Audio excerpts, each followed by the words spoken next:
Hi, I'm Susie Steadman. I really appreciate you stopping by to have a look at my video today. I have a question for you. What does a tour manager who travels the world with internationally famous music acts and a hospital bed in Australia have in common? Well, the answer to that question is me. I'm that tour manager that travels the world, but I was also in that hospital bed in Australia.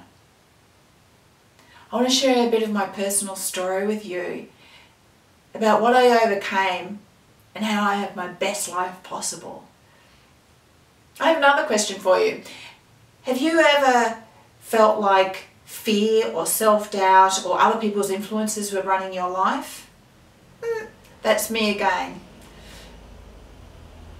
For many years in my early 20s, I felt like I was afraid to make changes. I was listening to what everybody else had to say about how I should run my life. And I thought it was easier to run with the crowd rather than be different.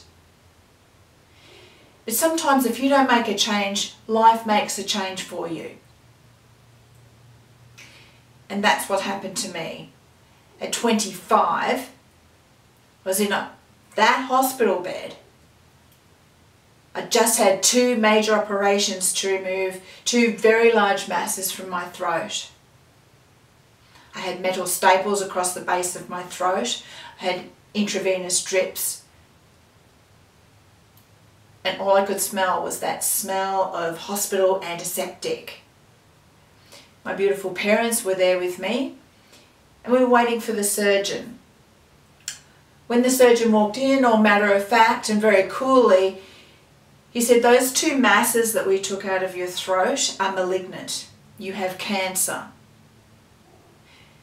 It was the first time that I've ever seen my 6'4", very stoic, very British university professor father cry.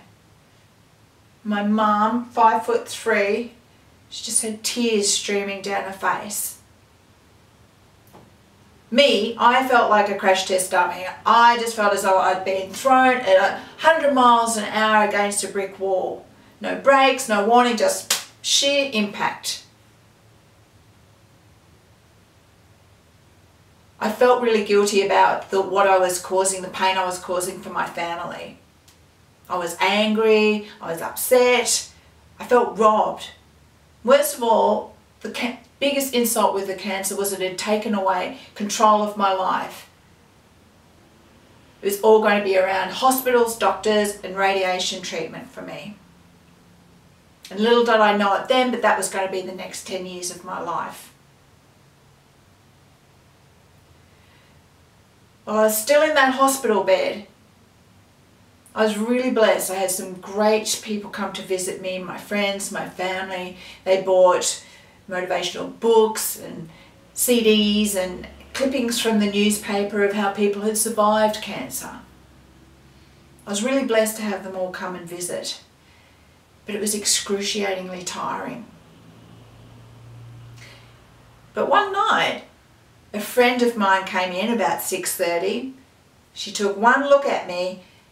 She said, "Oh my goodness, you just look so tired, so terrible. I'm not going to stay. I've just come to bring you something."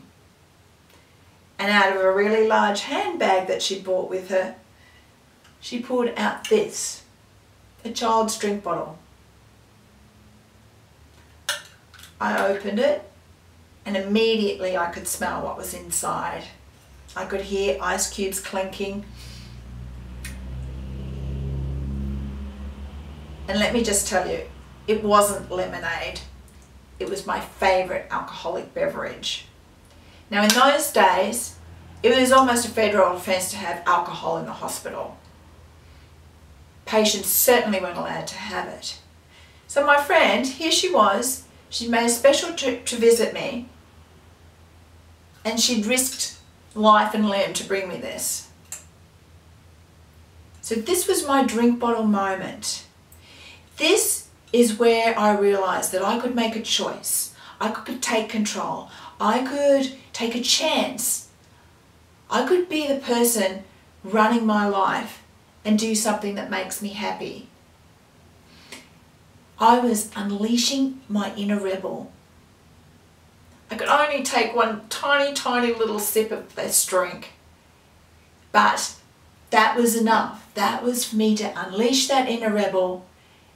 And I realized in that moment that from then on, I was going to be in control of my life. That I would have the courage to make changes. That I would listen to my inner voice, not to what everybody else had to say. And I'd have to be brave to be different and not go with what everybody else was doing.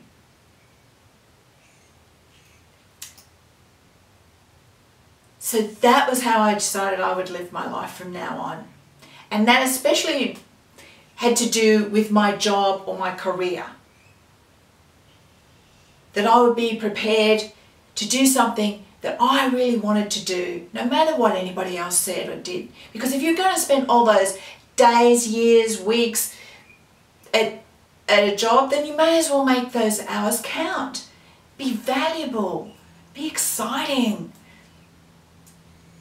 So that's when I decided that I would go for my dream career, and that was to be a tour manager. Now, I had no experience in the music industry. I had no clue how I was going to do it. But I made a plan and I focused. And eventually I got a job right at the bottom.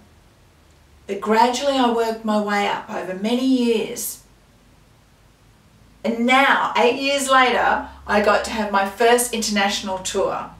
And I've been traveling with some of the biggest names in the business ever since. So for now, the last 15 years, I've been traveling the world and living my dream career job. You could do that too. You too could have that drink bottle moment where you could unleash that inner rebel, where you could be brave and fearless and go for what you want. Now, it took me 10 years to get a clearance from my cancer. I had to work all that time. So how crazy would it have been to be fighting cancer on one hand and be doing some job that I really hated on the other? That to me is the definition of madness. Now, I had life make the changes for me. But I don't want you to have to experience that. I just want you to feel excited about your life today and not have to wait for something, a life-changing moment to happen to you.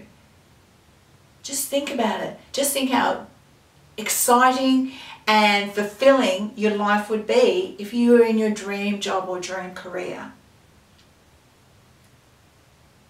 So that was me. I became an internationally recognized tour manager, working in the music industry with some of the biggest names in the business. But now, I feel really privileged that I'm here to share my story with you, because for many years I've been sharing the story about drink bottle moment and unleashing my inner rebel with my friends and family.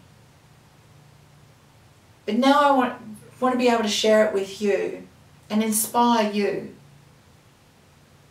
And I'm also writing a book called Loud, Proud and Unstoppable, A Rebel's Guide to Creating Your Dream Career. Because we've all got that inner rebel inside us. It's just a matter of being brave and courageous to let it out and unleash it and go for your dream career. I'm Susie Steadman. Thank you so much for listening to me today.